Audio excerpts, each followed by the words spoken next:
আমাদের কোয়ার্টারে আমার ছেলের সাথে খেলতে আসে একটি বাচ্চা মেয়ে, তার নাম অনু। তাকে নিয়ে আজকে ছাদে গেলাম। সে এই এত গাঁদা চারা দেখে আমায় বলল, আন্টি তুমি তো এই কোয়ার্টারের বাইরে ওই যে ফাঁকা জায়গাটা আছে ওখানে এই চারাগুলো বসিয়ে দিতে পারো, অনেক চারা হয়েছে, আর যখন ফুল ফুটবে কিন্তু দেখতে খুব সুন্দর লাগবে। তুমি আমাকে কয়েকটা দিতে পারো, আমি নিয়ে যাব আমাদের কোয়ার্টারের সামনে লাগাবো। ঠিক আছে, তুই নিয়ে যেতেই পারিস, সেটাতে কোনো আপত্তি নেই, তবে আমি কোয়ার্টারের বাইরে কোনো মতেই এই চারাগুলো বসিয়ে নষ্ট করব না।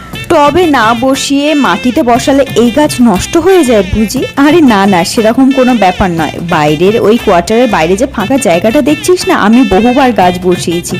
কখনো গরুতে খেয়ে গেছে, কখনো ছাগলে খেয়ে গেছে, আবার কখনো মানুষ চুরি করে নিয়ে গেছে। মানে ফুল ফুটলে ফুল নিয়ে গেল আলাদা ব্যাপার, তারা তো দেখি গাছটাই পুরো তুলে নিয়ে চলে যায়। এই জন্য আমার খুব খারাপ লাগে, তাই আমি আর কোনো একটা চারাও বাইরে বসাবো না। না হলে আমার ভীষণ স্বপ্ন ছিল বাইরেটা একটা সুন্দর বাগান তৈরি করার, কিন্তু কোনোভাবেই সেটা সম্ভব নয়, তাই আমি এখন পুরোপুরি বারান্দার মধ্যেই সীমাবদ্ধ। ঠিক আছে আন্টি, তুমি আমাকে 5টা চারা দিও, আমিও গিয়ে টবের মধ্যেই বসাবো আর টবগুলো ব্যালকনির মধ্যেই রাখবো।